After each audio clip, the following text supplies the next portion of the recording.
Hello friends, मैं हूं आरजू काजमी और आप देख रहे हैं पॉइंट ऑफ व्यू। हमें जी आज ज्वाइन किया है खुर्रम कुरैशी साहब ने, जो कि एक कहते हैं कॉमन सिटीजन है पाकिस्तान के। और हम ट्विटर पे खुर्रम को अक्सर देखते रहते हैं और बड़ी ज़बरदस्त किस्म की उनकी ट्वीट्स होती हैं। और बहुत शुक्रिया सबसे पहले खुर्रम जी कि आप ज्वाइन Thank किया। you for having me, Arzu. Big तो honor for me. Thank you so much Khurram.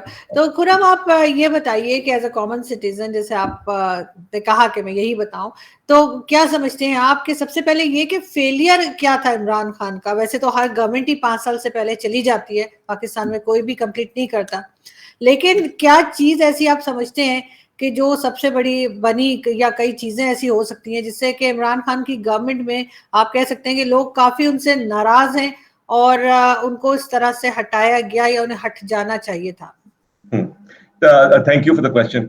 आरजू, जिस तरह मेरी ना जो सोच बड़ी सिंपलिस्टिक किस्म की सोच है, तो मैं जो देखता हूँ सबसे बड़ा जो फेलियर मुझे नजर आता है ना, कि खान साहब जो हैं वो उनको कभी ये एहसास नहीं हुआ था कि प्राइम मिनिस्टर जो होती है वो एक जॉब होती है, वो एक नौकरी होती है। उसके अंदर एक ऑब्जेक्टिव्स होते हैं, गोल्स होते हैं, आपको डे टू डे चीजें मैनेज करनी। मेरा हिसाब ये होता है, I might be completely wrong, कि खान साहब का ये ख्याल था कि वो इक़्तिदार में आएंगे, उनके साथ एस्टैब्लिशमेंट होगी, वो सारी चीजें मैनेज कर रहे होंगे, और ये सारी बोरिंग चीजें जो हैं, जैसे इकोनॉमी है, जैसे लॉ एंड ऑर्डर है, जैसे इंटरनेशनल रिलेशन है, ह्यूमन राइट्स, ये मैंने नहीं करना। उनका ये था कि मैं जाऊंगा, मैं जाके तकरीरें करूंगा, मैं इंटरव्यू दूंगा, मैं बहुत बहुत मोटिवेशनल स्पीचेस दूंगा, मैं एक बार इशारा दूंगा ओवरसीज पाकिस्तानियों को कि पैसे भेजो, और वो बस पैसे भेजना शुरू कर देंगे। मैं आवाम को कहूंगा कि टैक्स दो, वो टैक्स देना शुरू कर देंगे। मेरे ख्याल है उनके दिमाग में ये था, उनको ये नहीं अंदाजा था, और ना ही उनको ये शौक था सीखने का, कि जनाब प्राइम मिनिस्टर जो होता है वो एक एक चीफ एग्जीक्यूटिव होता है, एक कंपनी का जैसे होते हैं, ठीक है ना। वो डे टू डे चीजें होती हैं, आपको मैनेज करनी होती है, डिसीजन लेनी होती है, आपको एडवाइस लेनी होती है, एंड मोस्ट इंपॉर्टेंटली आपको एक कंसेंसस बिल्ड करना होता है पूरे मुल्क के अंदर, और वो पॉलिटिकल कंसेंसस होता है। उनका ये था, मेरे ख्याल है, जो जो थॉट प्रोसेस था, कि मैं ऑपोजिशन तो मैं उनको फारिग कर दूंगा, और मैं बस जो मर्जी होगी मैं करता रहूंगा, और मैं बस तकरीरें करूंगा, और लोग मुझे बस बस प्रेज करते रहेंगे। तो आई थिंक ये सबसे बड़ा फंड फेलियर यहाँ से शुरू हुआ। और जब आपके दिमाग के अंदर ये वाला ख्याल आता है, तो आप गवर्न तो करते नहीं है, और फिर मिस गवर्नेंस होती है, और फिर हर चीज खराब होती है, क्योंकि हमने 3.5 साल में देखा। तो मेरे हिसाब से जो मेरी सिंपलिस्टिक सा व्यू है वो तो यही है। आई थिंक उन्होंने जॉब, इसको जॉब की तरह नहीं लिया, उन्होंने एक एक एक ओहदे की तरह लिया, कि he was a figure, a motivational figure, जिसको बस लोग बस इसको प्रेज करते रहेंगे, और वो काम चलता रहेगा। मेरा ख्याल है। बिल्कुल ठीक, लेकिन खुरम, आजकल जो उनको हम देख रहे हैं, बार बार पॉलिटिकल रैलीज कर रहे हैं, कभी कहते हैं लाहौर में होते हैं, अब कह रहे हैं इस्लामाबाद आऊंगा। और कोई बैकअप है क्या इनको? किसी ने आसरा दिया हुआ है कि जी आप फिर आ जाओगे और दोबारा से आप प्राइम मिनिस्टर बन सकते हैं? या इनको रोका क्यों नहीं जा रहा? इसलिए नहीं कि ये इस किस्म के प्रोटेस्ट कर रहे हैं, बल्कि बहुत बार ये ऐसी बात करते हैं जो मुल्क के खिलाफ जा सकती है, फौज के खिलाफ बात कर रहे हैं, और कई तरह की इन्होंने बातें की हैं। वैसे तो मैं खुद बहुत बड़ी क्रिटिक हूँ, मैं अपनी फौज को खुद बहुत कुछ बोलती रहती हूँ, आसिम सलीम बाजवा वगैरह के हवाले से। लेकिन इमरान खान जो कर रहे हैं वो देखकर हर एक को बुरा लग रहा है। तो आपके ख्याल से इनको ऐसे क्यों छोड़ दिया गया है कि आप कुछ भी कहते रहिए, और कोई बैकअप है क्या इनकी? I think very good question. I think जो वो कह रहे हैं, उसके ऑब्वियसली उसके अंदर कोई ना कोई एस्टैब्लिशमेंट के अंदर कोई डिविजन तो होगी। एक चीज हुई है, उनका एक प्रोजेक्ट था, वो सही नहीं चला। अब जब कोई चीज सही नहीं चलती ना, there lots of blame that goes around. कभी भी घर के अंदर कोई बिरयानी खराब हो जाए, तो फिर वो एक बावर्ची जो है वो दूसरे हो जाए, इस तरह की चीजें हो रही होती है। तो आई थिंक इसके अंदर भी यही सीन है। There's not one consensus in the establishment. There are people who are blaming other people, and there are many people who want to support Imran Khan, and they have a issue with dynastic politics. They have an issue with Nawaz Sharif, with Zardari. वो दोनों की दोनों ये traditional party जो है। But ये जो है ना, आप जो कह रही है कि वो जुलूस हो रहे हैं, वो कह रहे हैं, आई थिंक इससे ज्यादा कुछ फर्क पड़ने वाला है नहीं।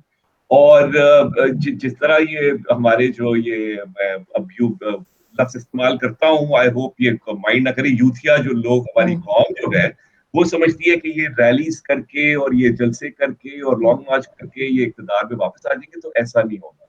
हमारा जो पॉलिटिकल सिस्टम जो है वो पार्लियामेंट्री सिस्टम है, और हल्कों में जाके आपको इलेक्शन जीतनी पड़ती है, आपको रूरल एरियाज में इलेक्शन जीतनी पड़ती है। और ये जलसों से और ट्विटर ट्रेंड से और लाइक से आप इलेक्शन में नहीं जीत सकते और ना ही आप पावर में आ सकते हैं। तो ऐसी तो कोई पॉपुलैरिटी इमरान खान साहब की नहीं है outside the rural, outside sorry the urban centres. Rural areas में आप जाएं तो लोग उनसे बिल्कुल खुश नहीं है। तो वो ऐसा नहीं हो रहा कि कल इलेक्शन हो जाएगी वो वापस आ जाएंगे, ऐसा ऐसा तो बिल्कुल भी नहीं होता। Out of question. इनको ये सारी इनकी बातें जो है वो उनको एक छूट मिली हुई है आजकल कि वो करते रहे। एंड आई थिंक वो भी उसकी भी ऑडियंस जो है, अगर आप नोटिस करें, I might be wrong, you might disagree with me, उसका ग्राफ नीचे जा रहा है क्योंकि जो वो बातें कर रहे हैं उसके पीछे कोई सच नहीं है। उसकी बुनी उसका जो था वो पूरा नैरेटिव जो था इंटरनेशनल कंस्पिरेसी का, वो तो हर हफ्ते कोई ना कोई चीज होती है और वो डिबंक होता जाता है। परसों वो एनएससी की मीटिंग हुई, उसके अंदर उन्होंने फैक्ट सारे बताए कि उसमें हुआ क्या था। उससे पहले डीजी आईएसपीआर की प्रेस कॉन्फ्रेंस थी लास्ट वीक, और कल अगर आपको पता हो आज या कल में नॉम चॉम्स्की का भी आया है कि यार कोई कंस्पिरेसी थी। तो आप देखेंगे कि ग्राफ आहिस्ता आहिस्ता नीचे आने वाला है। इमरान खान साहब जो है वो इस वक्त है एक डूबता हुआ इंसान जो होता है जिसको स्विमिंग नहीं आती, ठीक है जी। वो हर तरफ अपने पाँव हाथ पाँव मार रहे हैं, वो हर तरफ मारेंगे, and I don't blame him. अगर उनको ये नजर आ रहा है कि भाई मैंने जो जो चीजें ऑपोजिशन के साथ की हैं पिछले 3 साढ़े 3 साल में, बहुत स्ट्रॉन्ग अंदेशा है कि वो मेरे साथ भी होंगी, तब तो भाई वो सब चीजें ट्राई करेंगे। वो दोस्तियां करने की भी कोशिश करेंगे। तलत हुसैन की वो रिपोर्ट भी आई कि वो आसिफ जरदारी को उन्होंने कोशिश की कि यार आप वोट कर दीजिएगा, वो कॉन्फिडेंस, वो तो हर चीज करेंगे। बिकॉज जब आपने इतना ज्यादा गंद कर लिया होता है, वो गंद इवेंचुअली आप पे भी आता है। तो आई थिंक वो ट्राई सब कुछ करे। आई डोंट नो आपके सवाल का मैंने जवाब सही दिया है या नहीं दिया, बट मेरे ख्याल से तो उनकी थिंकिंग यही है आज, यार सब कुछ ट्राई करो, लोगों को मोबिलाइज करो और ऐसा कोई प्रेशर डाल दो कि इस्टेब्लिशमेंट के अंदर कोई डिविजन्स जो है, वो एक जो पार्टी है जो मुझे सपोर्ट कर रहा है ग्रुप, वो किसी तरह हावी हो जाए दूसरे ग्रुप के ऊपर और जनाब काम बन जाए। मेरे ख्याल से तो ये हो रहा है, और इसलिए उनको छूट दी। हाँ बिल्कुल लग रहा है कि उनको छूट दी हुई है, लेकिन साथ साथ उनके केसेस भी खुलते चले आ रहे हैं जिसमें वो गिफ्ट्स गायब करने के सब कुछ। तो आपको क्या फ्यूचर क्या नजर आ रहा है इमरान खान का, कि बनी गाला में रहेंगे, लंदन जा रहे हैं या जेल जा रहे हैं? क्योंकि केसेस एक नहीं है, बहुत केसेस हैं जहाँ पे वो एंड अप करेंगे वो बहुत ही जबरदस्त एक मुझे तो यही लगता है, क्योंकि देखें आरजू, बात सारी की सारी है जिस तरह मैंने अभी कहा है ना कि what goes around comes around, and on top of that अगर देखिए इसको एक बड़े फंडामेंटल तरीके से आपको देखना चाहिए। मेरा जिस तरह मैंने कहा ना, मैं बड़ी बेसिक तरीके में देखता हूँ। एक शख्स जो है जिसको इंस्टॉल किया गया, इन किसी भी शख्स को इंस्टॉल करना सस्ता काम नहीं होता, ठीक है जी। उसके लिए आपको एक कोई चीज इन्वेस्ट करनी होती है। जो बंदा इन्वेस्ट कर रहा होता है ना, उसको रिटर्न भी चाहिए होती है अपनी इन्वेस्ट, सिंपल इज दैट। तो जो लोग इनको प्रॉप अप करके लेके आए थे, उन्होंने 3.5 साल में तो सही अपनी इन्वेस्टमेंट जो है उसका रिटर्न लिया होगा in terms of all kind of corruption. और वो जो है वो तो कभी कभी तो हमें सामने नजर आती थी। फूड शॉर्टेजेस जो हो रही हैं, वीट के अंदर जो हो रहा था, शुगर स्कैंडल के अंदर जो हो रहा था, पंजाब में जो सब्सिडीज थी, अभी वो आ गई रिपोर्ट आ गई कि एमजी की गाड़ियां जो जो इम्पोर्ट हुई थी उसके ऊपर जो ड्यूटी का अंदर वो उसके अंदर भी करप्शन। तो बहुत सी चीजें हो रही होंगी और केसेस तो निकलेंगे। अभी तोशा खाना तो बहुत छोटी चीज है, तोशा खाना एक्चुअली बहुत ही वो डिसटेस्टफुल सी चीज है कि बंदा इतना पेटी हो सकता है इन चीजों में, मगर और इससे बड़ी बड़ी चीजें बहुत सी निकलेंगी। और फ्यूचर जो है खान साहब का, जब ये चीजें आनी शुरू हो जाएंगी ना, तो फिर बहुत ब्लीक हो जाएगा पूरे। अगर आप मेरी एक मुझे मिनट और दे, मैं थोड़ा सा और इसके बारे में ऐड प्लीज आप आराम से बात कीजिए, आप लीजिए टाइम, क्योंकि इसमें देखिए, इसमें देखिए इसमें सोनामी ट्री भी है, इनकी मेडिसिन का स्कैंडल भी बिल्कुल मौजूद है, फॉरेन बिल्कुल फंडिंग केस भी इनका मौजूद है। मतलब ये तो चारों तरफ से घिरते जा रहे हैं ना। तरह से जी। गिरते जा रहे हैं, और ये होना था। देखिए ना, फॉरेन फंडिंग केस का तो कई सालों से ये स्टे और एक्सटेंशन ले रहे हैं, स्टे ऑर्डर ले रहे हैं, उसको तो अवॉइड कर रहे हैं। उसका तो ऑब्वियसली कुछ ना कुछ है। उसका तो बहुत ठीक ठाक सबूत है जो कि खान साहब को बहुत हार्म कर सकता है। बट मेरा जो है ना, ये जो इस वक्त जो मैं देखता हूँ एक, और हमेशा इसके बारे में बहुत सी डिस्कशन होती है मेरे दोस्तों के साथ। जो यूथिया माइंडसेट है ना, जो है जो चल रहा होता है, उसके दो पार्ट्स हैं, ठीक है, जिसके दो बड़े बड़े डिस्टिंक्ट पार्ट है। उसका पहला पार्ट जो है ना, वो आइडल वर्शिप है। आइडल वर्शिप है कि इमरान इमरान इमरान, बस इमरान से ज्यादा अच्छा, इमरान से ज्यादा नेक, इमरान से ज्यादा काबिल, इमरान से ज्यादा विजनरी और हैंडसम लीडर कोई नहीं है भाई, दुनिया में कोई नहीं है। एक पार्ट उसका ये है। दूसरा पार्ट जो है उसका नफरत है, ठीक है जी, कि आपके जो तमाम पॉलिटिकल अपोनेंट्स हैं, कोई भी लिबरल सोच है, कोई भी आपकी प्रोग्रेसिव कोई सोच है, उसके साथ नफरत करना। बिकॉज जो यूथियाज जो है ना, वो इन बाय डेफिनेशन वो प्रिविलेज लोग हैं, ठीक है ना, उनको कोई कोई कोई फर्क नहीं पड़ता महंगाई से। मोस्ट ऑफ देम, जो आप देख रही हैं जलसों पे, जो सेलिब्रिटीज जो ट्वीट कर रहे हैं और बहुत सी जो सपोर्ट बेस है इनका, उनको ये महंगाई से फर्क नहीं पड़ता, उनको कोई इस किस्म के मुल्क में जो हालात हो रहे हैं उससे कोई फर्क नहीं पड़ता। उनका इशू ये, उनको स्टेटस, ठीक है, उनको स्टेटस को चाहिए। और ये जो लोग हैं ना, जो पुराने वाले, जो ये खानदानी पॉलिटिक्स वाले, ये खत्म हो जाए और ये हमारा हीरो बसा, उनकी ये थिंकिंग है सारी की। Simple is that. ये दो चीजें, इन दोनों पार्ट्स में वो शिफ्ट करते हैं, कभी इस तरफ जाते हैं इमरान खान और ये नफरत की तरफ। अब ये जो सारा का सारा हुआ है, खान साहब की जो करप्शन जो निकली है, वो पहला वाला जो पार्ट है ना, वो खान साहब चाहेंगे कि उसको कम से कम करें। क्योंकि जब अब इमरान खान के बारे में जब सोचेंगे ना, तो साथ में करप्शन का थॉट भी आते हैं, यार वो नहीं, उतना सीधा तो नहीं है वो।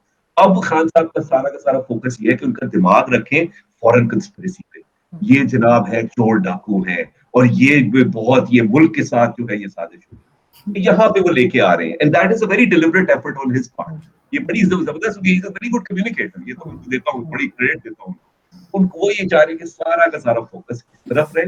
ये वाला जो है ना, चाहिए ठीक है, मेरी जरूर करें मेरी टाइप, बट वो क्योंकि इनवेरिएबली करप्शन वाला आ जाएगा, और एक के बाद एक के बाद एक के बाद एक के बाद चीज आएगी। उनकी स्ट्रेटेजी सिर्फ ये इस वक्त, यार आप रखें यहाँ पे साजिश हुई है, और ये ड्रोन है, और ये सारा का सारा ये फौज साथी हुई और वो खराब है। तो मेरी this is my analysis of the youthia brain and their strategy. नहीं, बिल्कुल ऐसा ही नजर आ रहा है, क्योंकि जिस तरह की बातें कर रहे हैं, जिस तरह की ट्वीट्स लगा रहे हैं, और स्पेशली जो इनके फेक आईडी वाले ट्रोलर्स हैं, वो जिस तरीके से अटैक करते हैं, वो तो खैर किसी से छुपी हुई बात नहीं है। लेकिन लास्ट में मैं खुर्रम ये पूछना चाहूंगी कि नई गवर्नमेंट से क्या आपको उम्मीदें लगती है, इसलिए कि पाकिस्तान बहरहाल इकोनॉमी तो खराब हुई हुई है, फॉरेन पॉलिसी भी काफी इमरान खान साहब ने उसकी भी ऐसी तैसी करके रखी है, तो अब ये संभालेंगे कैसे? संभालेंगे, इसमें दो चीजें हैं जो कि बहुत इंपॉर्टेंट है। देखें, मेरे ख्याल से ये फॉरेन पॉलिसी वाले जो इश्यूज हैं, बिलावल और हिना खर जब होंगे, वो आई थिंक कि वो आहिस्ता आहिस्ता मैनेज होना शुरू हो जाएंगे। They are, I have a lot of faith in this team in terms of foreign policy. दो जो बड़ी अहम चीजें हैं ना, जो कि एब्सोल्युटली इंपेरेटिव। नंबर वन, ये कोलिशन को साथ रहना है। अगर इस कोलिशन में ये डिविजन्स आनी शुरू हो गई ना, और ये मसले होने शुरू हो गए, तब बहुत बुरा होगा इस मुल्क के साथ। तो ये वेरी वेरी इंपॉर्टेंट। और ये वाली जो बात है, this is a very tight rope, it's a very tight rope that everyone is walking on. क्योंकि इस पूरे बहुत से डिफरेंट पार्टनर्स हैं माशाल्लाह से, और उनकी बहुत सी डिफरेंट मोटिवेशंस हैं, उनके बहुत से डिफरेंट रिप्रेजेंटेटिव्स हैं, डिफरेंट कॉन्स्टिट्यूएंसीज हैं। तो ये है कि यार इसको किसी तरह साथ रखें। नंबर टू जो चीज करनी है, वो किसी ना किसी तरह महंगाई को कंट्रोल करना। वो एटलीस्ट अगर कम ना होना, वो बढ़े नहीं।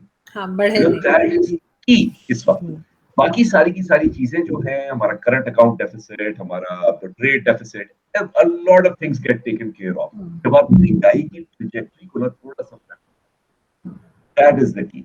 अगले अगर इलेक्शन होती है 1.5 साल में भी होती है, अगर अगले 6 महीने, 6 से 9 महीने में इसको थोड़ा सा ही कंट्रोल कर लेना, आई थिंक बहुत बहुत बड़ी अचीवमेंट होगी। तो मेरी एक्सपेक्टेशन और होप यही है गवर्नमेंट के साथ की नई वाली जो है, कि देर के लिए भी है, आई डोंट नो कि इलेक्शन कब होगी, बट आई थिंक अगर ये दो चीजें ये कर लें, अपने साथ रहे अपने आप को, स्टे यूनिफाइड, और वो किसी ना किसी तरह महंगाई की थोड़ा सा बैलेंस कर लें, तो आई थिंक बहुत अच्छा। बिल्कुल, कम से कम बढ़ने ना दें, अगर कम नहीं कर सकते तो बढ़ने ना दें। बिल्कुल ठीक। Thank you so much Khurram कि आज आपने ज्वाइन किया, बहुत अच्छा लगा। आई थिंक बहुत अच्छा शो करती हैं, please thank you so much sir, thank you.